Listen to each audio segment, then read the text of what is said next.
логично е иницијативата да дојде од институцијата која што е најупатена во оваа област, но не да не заборавиме. Законот се вика Закон за измена и дополна на Законот за државни награди.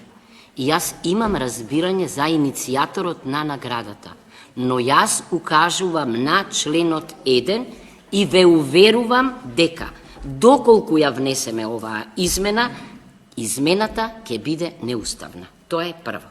Второ, зборувате за знамињата. Да, добро го знам, тоа ми е професија, законот за употреба на знамињата на 20%, но нешто ќе ви кажам. Воопшто не се почитува законот за државното знаме и грб. Бидејќи во обата закони пишува дека ниту едно друго знаме не може да се истакне без државното знаме. Тоа не е национализам, туку символите скажуваат повеќе од зборовите. Дури има и дека мора да бидат за 1/3 помали. Не се почитува. Има фирми, има градови, има општини каде што не знаете каде сте. Сега да ве подсетам на меѓународното право. Тоа вика дека за знамињата мора да се разликуваат од знамето на друга држава, од знамето на меѓународна организација, од знамето на државата, за да нема конфузија во правниот сообраќај. Ама ние тоа не го почитуваме. Околу тоа колку време ни треба за граѓанска држава. Да ве подсетам, овој устав има во себе вграден конфликт меѓу преамбулата и меѓу нормативниот текст. Во нормативниот текст основната одредба е дека суверенитетот извира од граѓаните и им припаѓа нив. Членот 9 е на таа линија.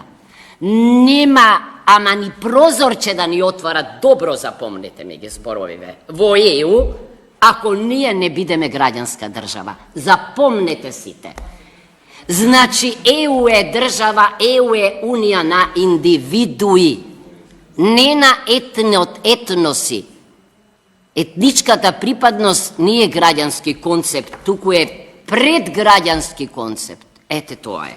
И уште што сакав да ви кажам, да, значи, ништо против, добро е што ме разбра правничка, бидејќи зборувам со правен јазик, ништо немам против награди, многу, и албанци да добиваат награди за заслуги во врска со македонскиот јазик и обратно, дури и тоа немам, но ве молам, немојте, најзагрозените, вчера зборувавме во Обединети нации, да подсетам карши мене имам, не се бранат секогаш исто така најслабите заедници, најранливите, бидејќи во следните 50 години ќе исчезнат, велат истражувањата, речиси 50% од малите јазици, ние имаме обврска да ги штитиме. Тие се културно наследство на оваа држава. И затоа да не ги дискриминираме уште во членот 1, тоа нема да го дозволам.